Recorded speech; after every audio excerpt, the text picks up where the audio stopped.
Hello friends, welcome to my channel. இன்றைக்கி நம்ம என்ன பார்க்க போகிறோம்னா, செட்டிநாடு மட்டன் சுக்கா வறுவல் எப்படி செய்யலான்றதை உங்களுக்கு நான் சொல்லித்தர போகிறேன். இது நம்ம ரொம்ப ஈஸியாகவே நம்ம பண்ணலாம். ரொம்ப கஷ்டன்றது கிடையாது. கொஞ்ச நேரம்தான் ஆகும். நல்ல கலர்ஃபுல்லாக ஒரு சுக்கா எப்படி செய்யலான்றதை நான் உங்களுக்கு இப்போ சொல்லித்தரேன்.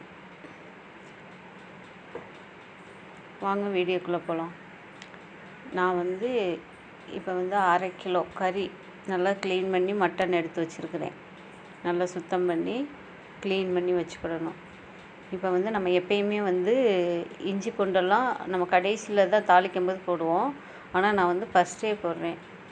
ஃபஸ்ட்டு ஒரு குக்கரில் ஒரு 2 ஸ்பூன் அளவுக்கு எண்ணெயை விட்டுட்டு அதில் ஒரு ஸ்பூன் இஞ்சி பூண்டு போட்டுக்கிடணும்.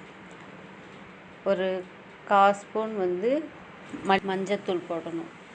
ரெண்டையுமே போட்டு கொஞ்சம் நேரம் ஹீட் பண்ணிவிட்டு அப்படியே நம்ம ஏற்கனவே சுத்தம் பண்ணி வச்சுருக்கிற கறியை நம்ம அதில் போட்டு அப்படியே கிளறிக்கிட்டே இருக்கணும். எல்லா பக்கட்டும் படுற மாதிரி இந்த மாதிரி நல்லா கிளறி விட்டுக்கிடணும்.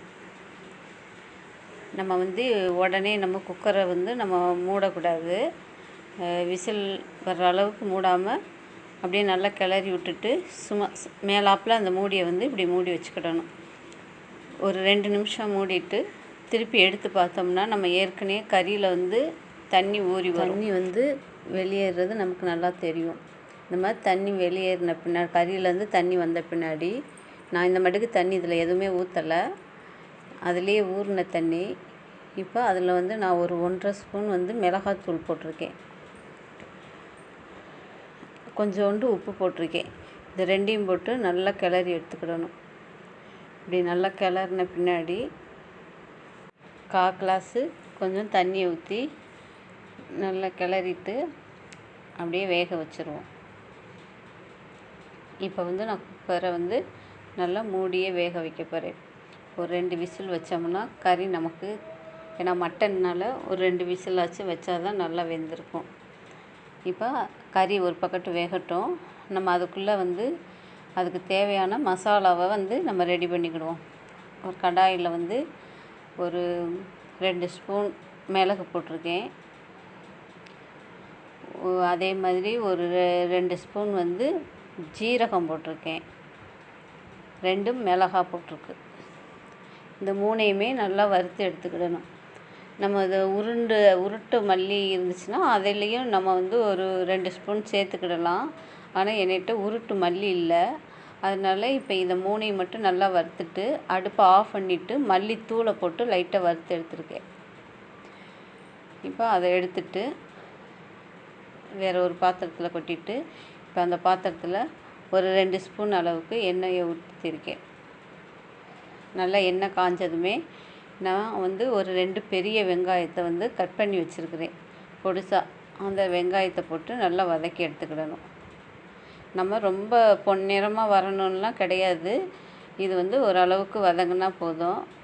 அதில் ஒரு 2 பட்டை மிளகா போட்டிருக்கேன். இது சும்மா ஒரு வாசனைக்காக தான் நான் இது போட்டிருக்கிறேன். நம்ம கறி வேக வைக்கும் போதே நம்ம மிளகாத்தூள் போட்டு வேக வச்சுருக்குறோம். அதனால நம்ம ரொம்ப இதில் காட்டமும் இறங்காது இந்த மிளகாவில். இப்போ நம்ம ஏற்கனவே வேக வச்ச கறியை இப்போ இந்த வெங்காயத்தோடு போட்டு நல்லா கிளறி எடுத்துக்கிடணும். இந்த மாதிரி கிளறிட்டு ஒரு 5 நிமிஷம் அப்படியே வேக விட்டுறணும். சிம்மிலே வச்சு நல்லா வெந்த பின்னாடி இப்போ நான் எடுத்த பின்னாடி கொஞ்சம் தண்ணி வற்றிருச்சு. நான் ஒரு 1/2 ஸ்பூன் கறி மசாலா தூள் போட்டிருக்கேன். கொஞ்சம் கருவேப்பிலை போட்டிருக்கேன். இது எல்லாத்தையுமே போட்டு நல்லா கிளறி எடுத்துக்கிடணும்.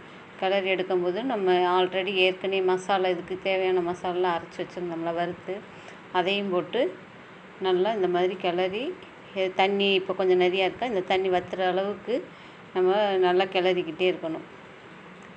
இந்த மாதிரி கொஞ்சம் ஒரு 5 நிமிஷம் திருப்பியும் நல்லா கிளறி விட்டுட்டு ஒரு 5 நிமிஷம் மூடி வச்சு வேக வச்சிடணும். அப்போ தான் அந்த மசாலா நல்லா அந்த கறியில் சாரும்.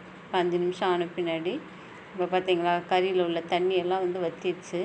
கொஞ்சம் தேவைக்கேற்ப உப்பு போட்டுக்கிடணும். நம்ம ஆல்ரெடி முதலே கொஞ்சம் உப்பு போட்டனால இப்போ கடைசியாக கொஞ்சோண்டு மட்டும் நான் உப்பு போட்டிருக்கேன். இந்த மாதிரி தண்ணி வற்றுற அளவுக்கு கொஞ்சம் நேரம் கிளறிக்கிட்டே இருக்கணும். இப்போ வந்து நமக்கு மட்டன் சுக்கா ரெடி ஆயிடுச்சு. உங்களுக்கும் இந்த வீடியோ பிடிச்சிருந்துச்சின்னா வீட்டில் ட்ரை பண்ணிவிட்டு கமெண்ட் பாக்ஸில் கமெண்ட் பண்ணுங்கள். இந்த வீடியோ உங்களுக்கு பிடிச்சிருந்துச்சின்னா லைக் பண்ணுங்கள், ஷேர் பண்ணுங்கள், சப்ஸ்கிரைப் பண்ணுங்கள்.